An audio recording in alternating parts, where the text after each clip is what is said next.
bienvenue!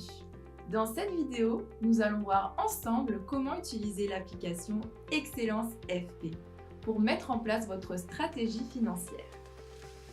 Nous allons commencer comme si vous l'ouvriez pour la toute première fois. Le but est de vous aider à définir des objectifs financiers clairs, construire un budget, puis suivre vos progrès mois par mois directement depuis votre application. Nous allons découvrir cette application en 5 étapes. L'onboarding, l'initialisation de vos objectifs et des flux en 2 modules. Module 1, la définition des objectifs. Module 2, la définition du budget. Revenus, dépenses, épargne et investissement. Ensuite, nous verrons la page accueil, la page des analyses et nous finirons avec les autres fonctionnalités. Partie 1, onboarding, première connexion.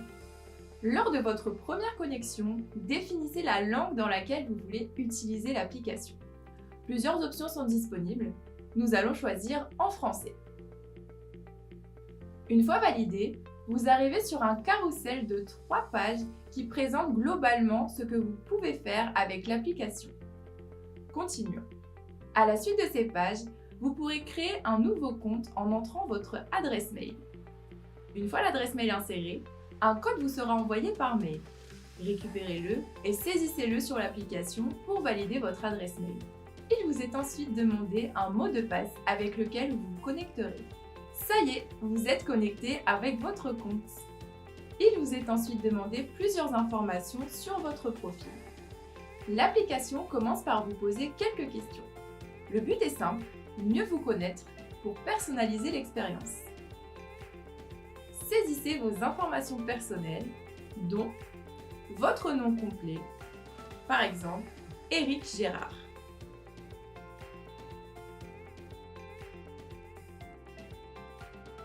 Votre numéro de téléphone. Ici, il est recommandé de préciser l'indicatif de votre pays. Insérez la devise de votre pays, euro.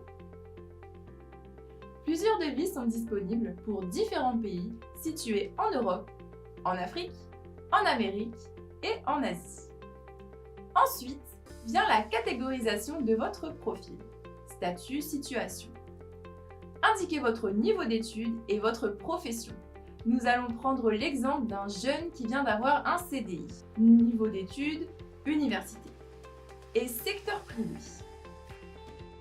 Choisissez vos différents centres d'intérêt et vos aspirations dans le domaine des finances. Vous pouvez choisir un ou plusieurs axes. Augmenter ses revenus, épargner davantage, faire croître ses investissements.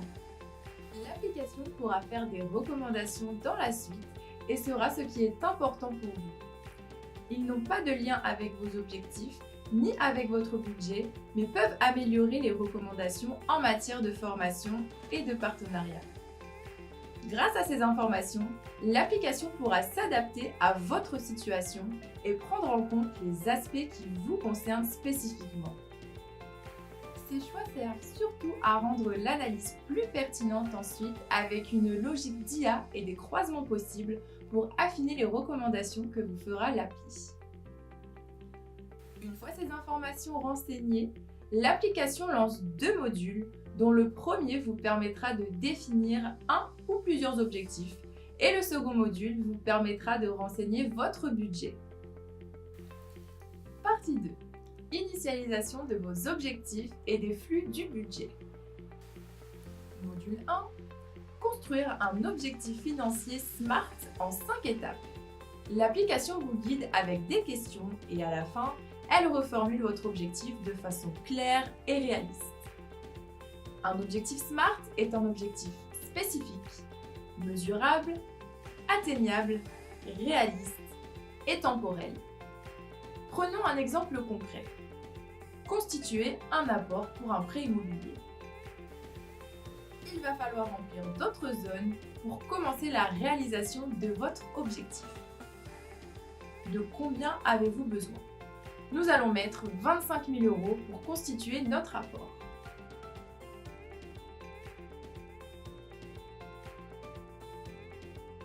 Combien pouvez-vous mettre de côté par mois? disons 700 €. Qu'est-ce qui vous motive à l'atteindre? Ce qui nous motive est de constituer un revenu additionnel à côté de son salaire. L'objectif est alors enregistré et si vous le souhaitez, vous pouvez ajouter d'autres objectifs. Mais commençons déjà avec ce premier objectif. On pourra toujours revenir plus tard pour modifier ou ajouter un objectif depuis le menu « Objectif » auquel on aura accès.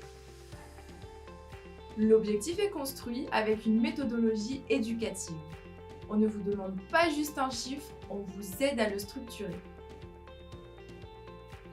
À partir de maintenant, cet objectif va vivre dans l'application et surtout, il va être intégré automatiquement à votre budget mensuel avec vos dépenses. C'est ce que nous verrons dans la partie suivante. Module 2. Construire son budget. Tout commence par les revenus. Salaire, honoraires, primes, intérêts, dividendes, aides et bien d'autres. Si votre type de revenu n'est pas dans la liste, vous pouvez choisir Autre. Nous allons ajouter des sources de revenus. Revenu 1, salaire de 2 500 € planifié, réalisé 0 si pas encore reçu.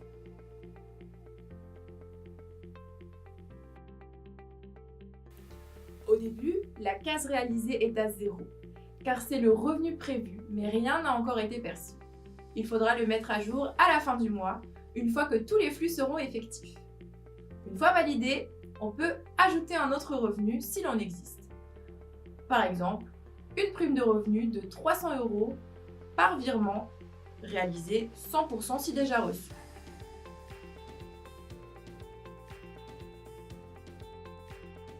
Ensuite, toujours pour construire son budget, nous allons maintenant rentrer les dépenses récurrentes à partir du mois où nous commençons. L'application propose des catégories de dépenses standards, comme nourriture, logement, transport, santé, éducation, assurance ou encore d'autres. Puis, vous pouvez compléter avec d'autres postes. Plus vous catégorisez, plus l'analyse et le benchmark deviennent intéressants, car l'application sera capable de comparer vos catégories avec celles des autres utilisateurs et de vous informer si vous pouvez optimiser cette catégorie de dépenses.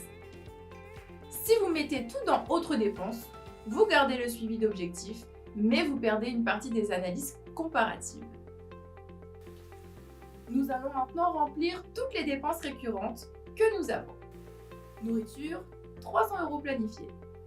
Comme vu précédemment, comme nous sommes au début de ce mois, ce sont des dépenses prévues mais pas encore réalisées. La case réalisée devra être mise à jour à la fin du mois afin d'obtenir la situation réelle face à ce qu'on avait planifié. Entrons les autres dépenses. Loyer, 800 € planifiés, réalisé 0. Transport, 45 € planifiés, réalisé 0. Mutuelle, 50 € planifiés, réalisé 0.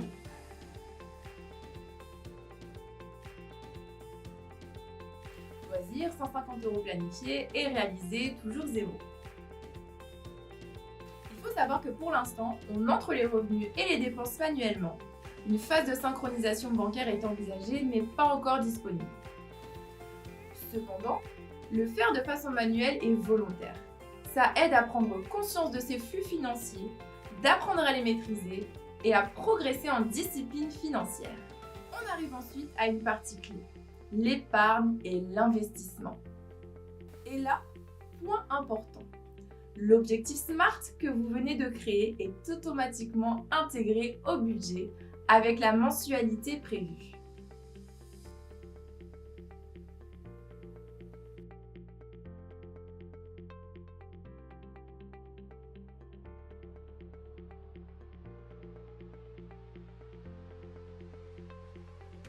Voilà, vous avez terminé la première initialisation de l'application avec l'intégration des spécificités de votre profil, de vos objectifs et des flux financiers récurrents.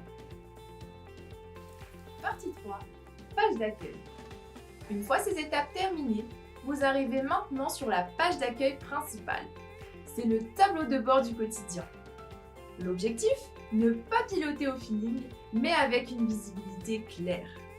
À l'écran, vous aurez la vue des objectifs, pourcentage d'avancement et date cible qui s'affiche. Vous pourrez maintenant naviguer entre plusieurs pages pour ajouter, modifier ou mettre à jour des informations. Dans la page Objectifs, vous pourrez voir l'objectif qui a été défini pendant la phase d'initialisation. Vous pourrez toujours modifier cet objectif ou ajouter de nouveaux objectifs. Dans la page Budget, vous pourrez modifier ou ajouter des budgets mensuels. Un aperçu sur plusieurs mois, possibilité de créer un budget pour un mois passé ou futur. Vous pouvez planifier en avance et aussi revenir sur les mois précédents. L'avantage d'intégrer quelques mois passés est que vous aurez ce qui était planifié et ce qui a été réalisé, ce qui renforce la qualité des analyses de l'application, car il y aura un historique qui lui permettra d'analyser vos comportements, d'identifier vos forces et vos faiblesses, et de vous faire les meilleures propositions en termes d'optimisation. En effet, pour obtenir des analyses pertinentes, l'application a besoin d'historique de données financières équivalent au minimum à 3 mois. Dans la partie budget, un solde très positif peut indiquer que vous pouvez ajouter un objectif au lieu de laisser l'argent dormir. Partie 4. Analyse. Dans l'onglet Analyse, vous pourrez avoir accès à des études et propositions faites par l'application. L'application vous aide à comprendre vos comportements, par exemple vos plus gros postes de dépenses et où optimiser. Exemple, loyer 24% du revenu, nourriture 11% et loisirs 4% qui sont le top 3. L'idée est d'attaquer les gros morceaux afin d'optimiser les postes importants qui ont le plus d'impact. Les recommandations peuvent varier et évoluer selon votre profil, les aspirations que vous avez définies tout au début et selon votre historique. Partie 5. Les autres fonctionnalités. Depuis le menu de navigation, vous pouvez accéder à la page Formation qui vous proposera bientôt plusieurs modules pour vous permettre de progresser en gestion financière. Enfin, en cliquant sur la photo de profil, vous accédez aux paramètres devise, langue, moyens de paiement, politique de confidentialité et rappel. Vous pourrez effectuer des modifications si le besoin s'en trouve et activer des rappels sous forme de pop-up pour rester dynamique. Pour son lancement, l'application sera gratuite pour les utilisateurs, donc profitez-en. Par la suite, un système d'abonnement accessible à tous sera intégré à l'application. Conclusion. Voilà pour le parcours complet. Vous partez d'un profil, vous posez un objectif SMART, vous construisez un budget, puis vous suivez vos progrès et vos analyses.